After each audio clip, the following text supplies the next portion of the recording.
What's up, everybody? My name is Scott Waters. Welcome to Life to Metal.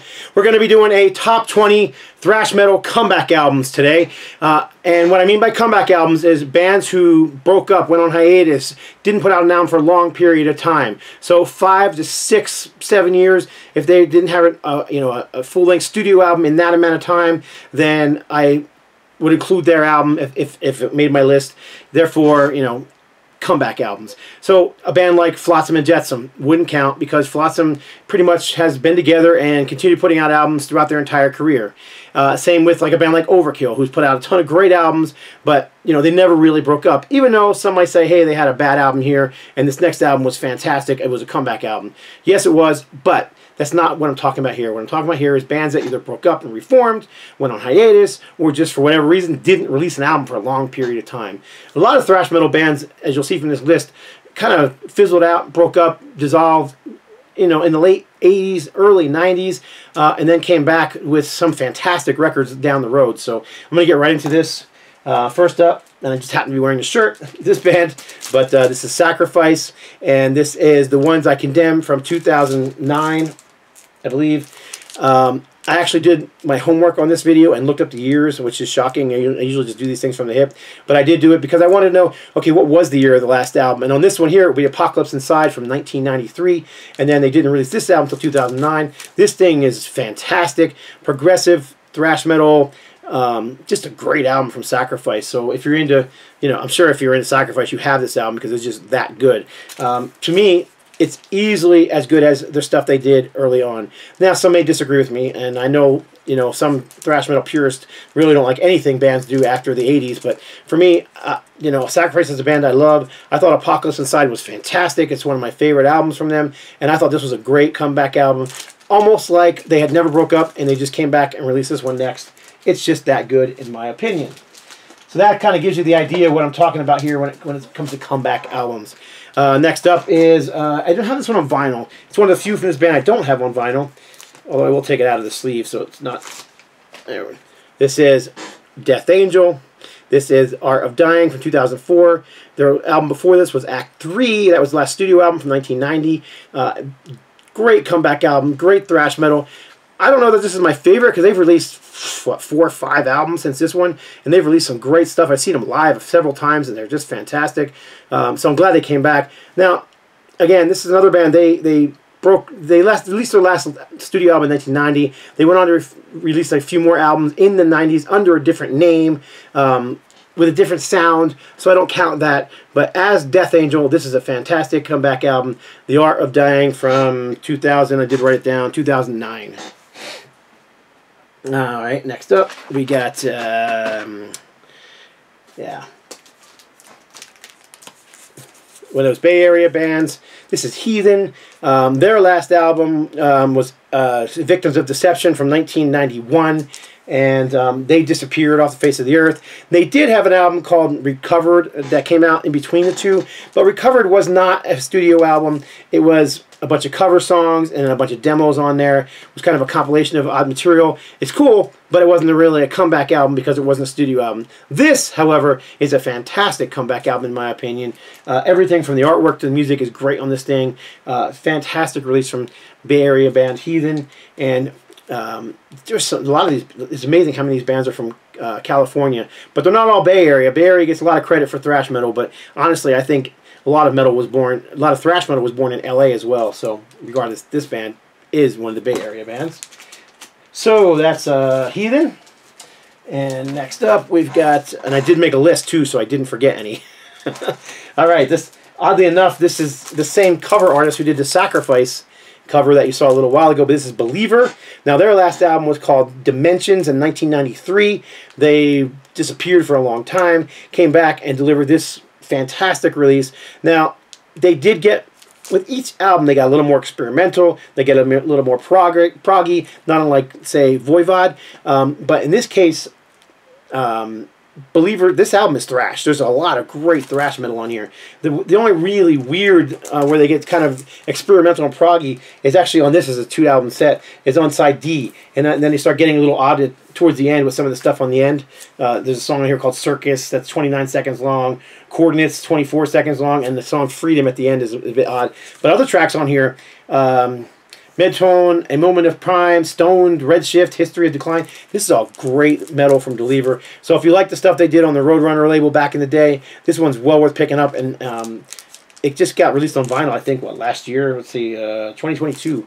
So I've had the CD for a decade, but nice to have it on vinyl. And it sounds fantastic because it was remastered as well. Believer, Gabriel.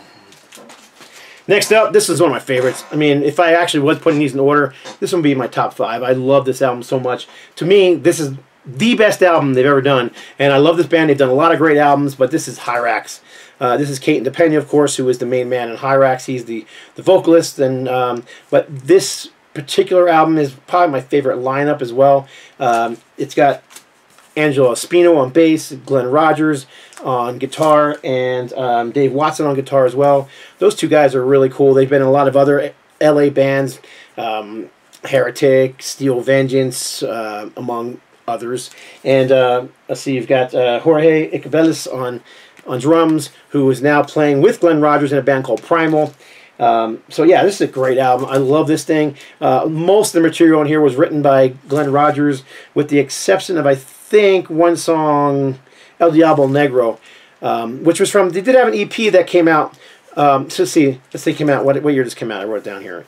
2004. Their last full-length album was 1986, if you consider Hate, Fear, and Power full-length, which I do. They did have an EP that came out between the two of them, a 10-inch EP, but again, this is the full-length album, and this thing is just fantastic. Well worth picking up if you can find a copy, CD or vinyl. This is actually original pressing on Mausoleum Records, TPL Records, licensed from Mausoleum. The other ones have a slightly different cover. This face is bigger, and this guy's not even on here anymore. This guy's bigger and centered. Regardless, great album. Glenn Rogers is one of my favorite guitar players. Really cool guy, and he's just a riff master. And I think that's the reason I like this one so much. But again, it's Kate and DePena's band, and he's got that signature, shouty vocal style, which I love, and that's my favorite Hyrax album. So not only is it a killer comeback, it is my favorite Hyrax album. All right, next up, Testament, Formation of Damnation. So the album before it was The Gathering, 1999. I don't know if they broke up or went on hiatus, whatever. They just disappeared until this thing came out in 2008. Man, what a comeback album. Mixed by Andy Sneap, who just has done fantastic work with a lot of great bands, except Judas Priest come to mind. He's actually touring with Judas Priest. But yeah, this is also, marked the return of the classic, pretty much the classic lineup as well, and just a great album from them. This is one, I don't know, unlike the Hyrax, I can't really say I like this one better than the early albums, because those first 3 Testament albums are just freaking awesome. I love them all. But here's a picture of the band on the inside. There you go. I was looking for a picture of the band. And trying to remember, let's see here, who played drums on this album. I don't see names, of course. You would think the names would be loud and proud out front, but they're not. Anyhow, regardless, I'm pretty sure this is the return of pretty much the classic lineup, if not all of them. It was at least 4 of the 5 of them. And it's a fantastic album. I pulled this one out quite a bit. When I get in the mood to hear some Testament, chances are I'm going to pull out the first 3. But a lot of times I do pull this one out. And some of the ones they've done since then, they've really not released a bad album, in my opinion, since this one. All of them have been fantastic. So, Formation of Damnation. Again, great artwork, great album. Fantastic music. Guitar solos are drop dead awesome. Great band. Let's see, next up, this is another Bay Area band. This is Forbidden. This is Omega Wave. I don't have this one on vinyl. Maybe it didn't come out on vinyl. I don't know. Regardless, their last album before this one was Green, 1996, which I like, but thought it was a bit disappointing compared to their first 2 albums and the EP that was released around the same time. Those albums are just classics, and I think this album really returned the band to that classic sound. And I really enjoyed this one. Am I going to say it's better than those first 2 albums? Forbidden Evil is, a banger, a classic. I can't really say that, but I do think it's really, really good. So it was a great comeback album, and they haven't done a whole lot since, really. But regardless, this is a great album. And then next up, this is Exodus, and this is a weird version of the deluxe edition of Temple of the Damned. Oddly enough, I have almost everything Exodus on vinyl, but I'm missing this one. But regardless, this blew me away when it came back. First of all, it's the return of Zetro on vocals. Excuse me. And I thought he did a fantastic job. He's got that kind of punky, snotty voice that, not unlike Dave Mustaine, you know that. And I've always liked Zetro's voice. You know, Paul Bailoff is pretty much the guy people think of when they think of Exodus singers. But I mean, he only really played on one album and one live album. It was Zetro's been in the band on and off for decades, and to me, he is the Exodus vocalist. So, and I love this album, everything about it, including the first time that they recorded in the studio officially Impaler. I mean, it was a demo before that, but what a great song. Also, the song Blacklist. I remember a lot of people were complaining about that song when this came out, like she's like rapping in that song, and I listened to it, I'm like, what are you talking about? That song rules. It's just like a total moshing, headbanging song. Absolutely, one of my favorite Exodus songs is Blacklist. Seen them play it live, and they're great. Forward March is great. Calling the Herd is great. Temple of the Damned is great. And really, the only song I didn't care for all that much on this one was Shroud of Urine, but more because I thought the lyrics were stupid than anything else. But regardless, this is a great comeback album from Exodus. Oh, by the way, this particular deluxe version, it actually has a second CD that is all live material, but it's this album played live, the complete album played live, which I thought was really cool. All right, next up we've got let's see, Forbidden, Exodus, Deliverance. Now, Deliverance were a speed metal, thrash metal band early on. Their first album, self-titled, came out in what, 1988, 89, somewhere in that area. And then their Weapons of Our Warfare album was probably their most well-known album. Came out in 1990. That album even got quite a bit of spin on Headbangers Ball back in the day. I remember Lars Ulrich playing the track, saying it was one of his favorite videos of the time. But they were, from there, they released, you know, a couple more thrash metal albums. The fourth album was kind of a mix of thrash metal and groove metal. Then they started just getting all over the place, getting more melodic, going more straightforward heavy metal, even going like a Queensryche style.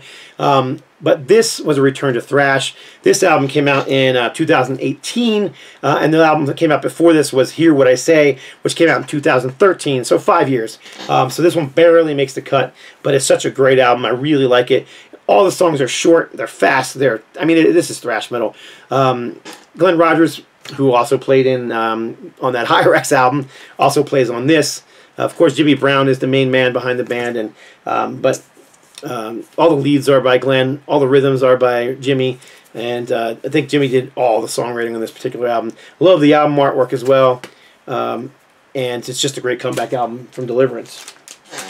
Okay, next up we've got At War. This is Infidel from 2009. Retaliatory Strike came out in 1988. That was their last full-length album. These guys are still together, but they haven't put anything out since this one, although they have talked about that they're recording a new album, if you follow them at all online, which I do, so I'm looking forward to that. But this is just exactly what you want to hear from these guys.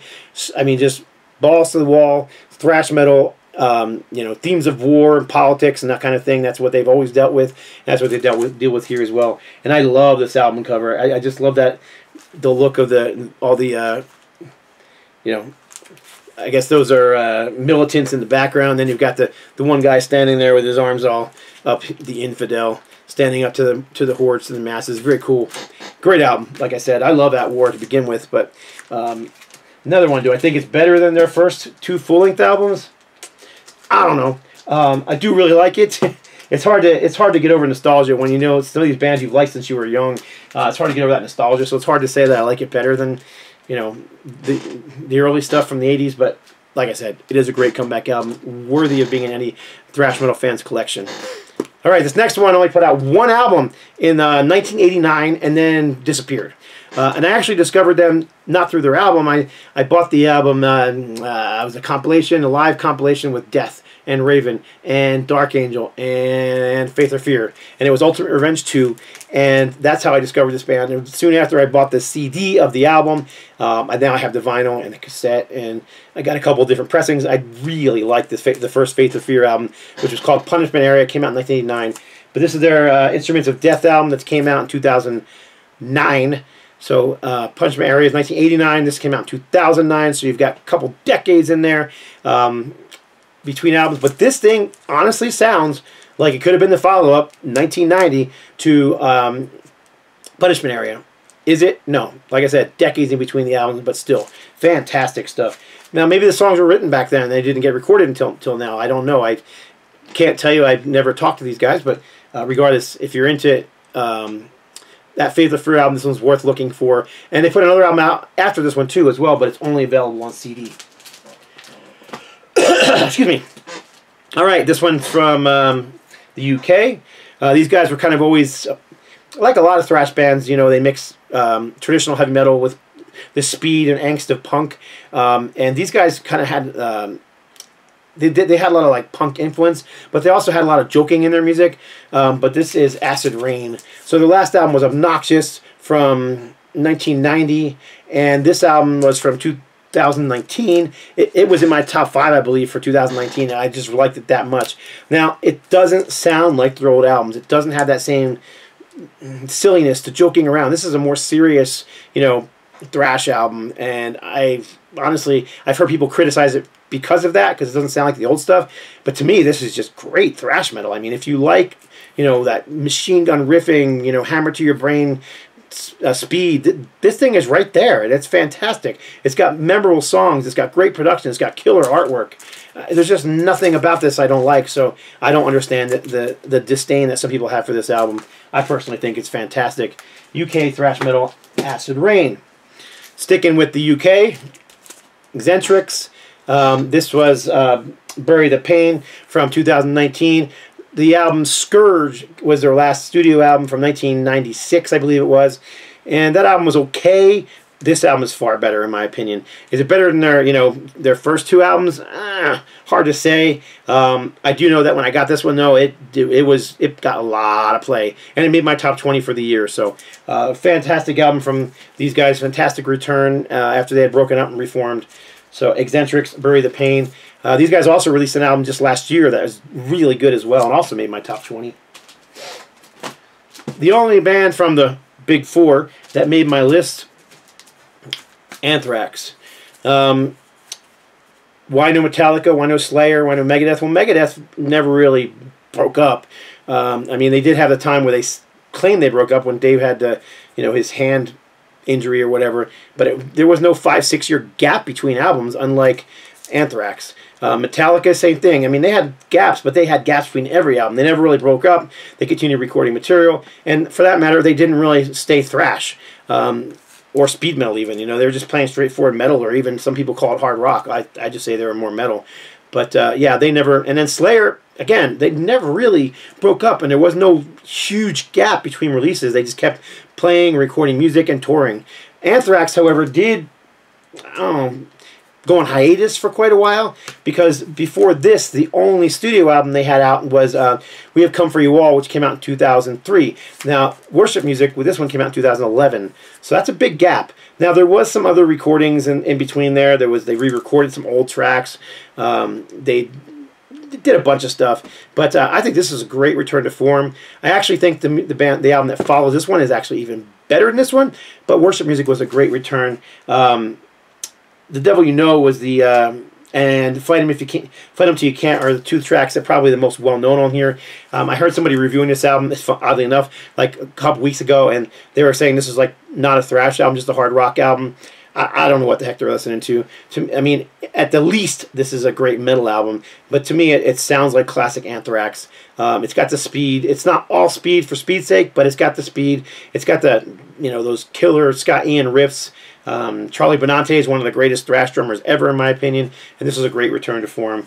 So, Anthrax, Worship Music.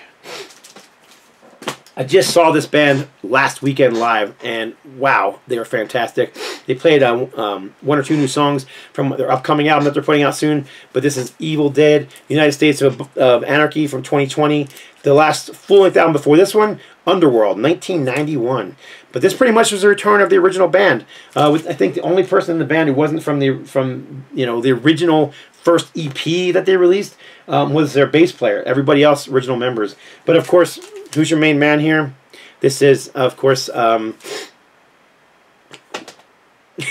get on video and get stupid. Juan Garcia. Of course, Juan Garcia, who played in Avatar and Age of Steel. He's, where is he at on here? There he is right there in the picture.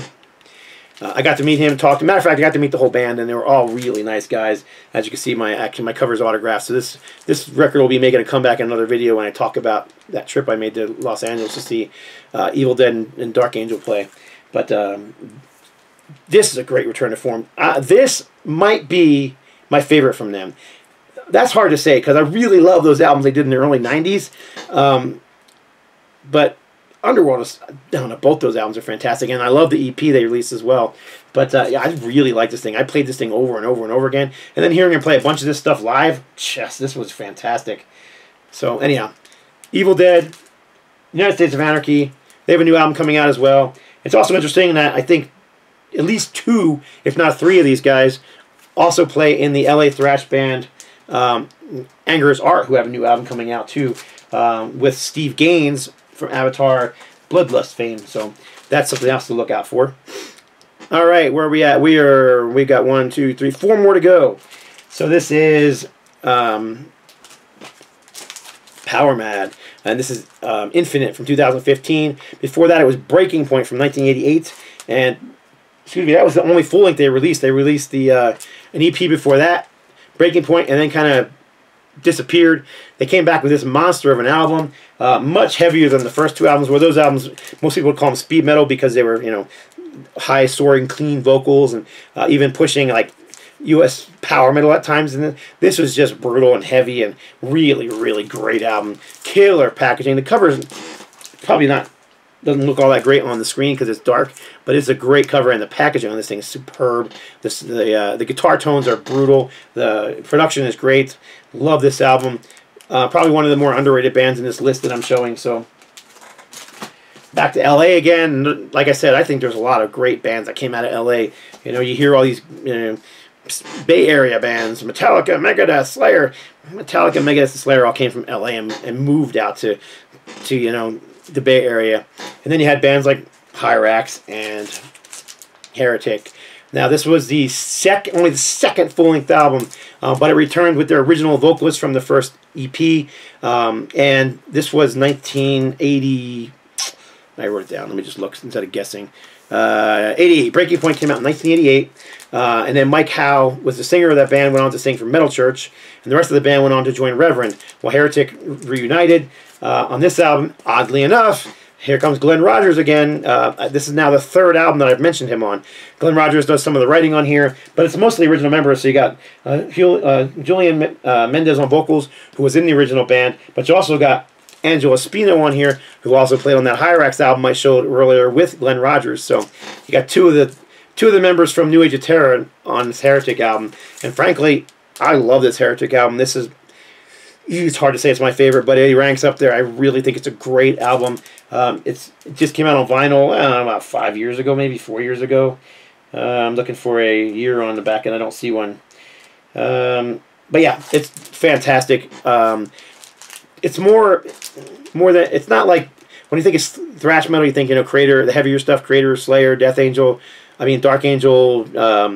Sodom, that kind of stuff. These guys fall more in line with like Metal Church, that kind of vibe, kind of riding that fence a little closer to the metal thing, and the speed's not all speed for speed's sake. Again, it's a kind of a mixture of sounds, but still, this is a great album, a great return to form. I love the cover art as well.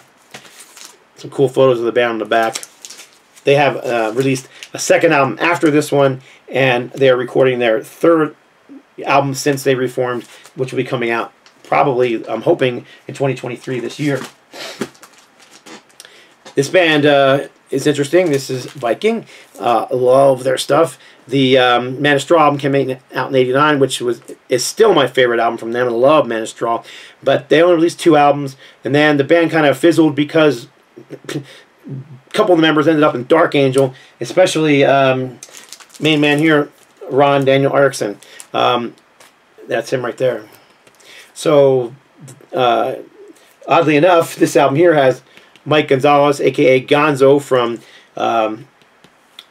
from Dark Angel playing bass, and the incredible Gene Hoglan playing drums. So these guys, you'll notice that a lot of these bands have a lot of similar members, and maybe that's why they release such great music. Again, I got to see Dark Angel, so I got this one autographed, and this will make another appearance soon. But regardless, if you like Viking, those first 2 albums, this thing is every bit as good. It's a great album, great comeback. And then my last one, the number 1 in the list, although again, like I said, this really wasn't a ranked list, just a list of 20 that I liked. This is German band Accuser. They had broke up in 1995-96 after releasing Taken by the Throat. That particular album is got a bit more of a groove, Pantera style, although they do retain some of their German thrash sound. This here is a return to just pure thrash metal. This thing kills. This is one of those albums that you will definitely need to visit your chiropractor after this one, because you will wreck your neck. It's just such a great album. You know, jackhammer riffing, again, you know, hammer to the brain, you know, rhythm section, brutal vocals. It's just, the whole thing is so good. And then they've released a bunch of albums since then, each one as good, some of them even better. Dependent Domination is probably my favorite of their newer albums, but this thing is great as well. Agitation from what I wrote the time, 2010. And this thing was not available on vinyl just recently. This came out just came out 2023, beginning of the year. So anyhow, if you're interested in this one, I know this one's available at Boots Overstock, but it's also on Amazon, those kind of places as well. So Accuser, Agitation, there's my 20 thrash metal comeback albums that every metalhead should check out and every metalhead should own. Appreciate y'all watching. There's a bunch I could have listed. I actually have a list here of others that didn't make my list. Laws Rocket, Holy Moses, Nuclear Assault, Onslaught, Nasty Savage, Toxic, Paradox Defiance, Whiplash, Artilleries, Sadist. You could go on and on. There was a ton of them. So what albums do you think would be in your top 20 of comeback albums? And if you do it, it's got to be like a 5-6 year gap between records. So that can kind of stop some of the ones you might want to add, because there was several I wanted to add that I couldn't because of it wasn't really as long as I thought it was. So that's it. Appreciate y'all watching. God bless. Stay strong.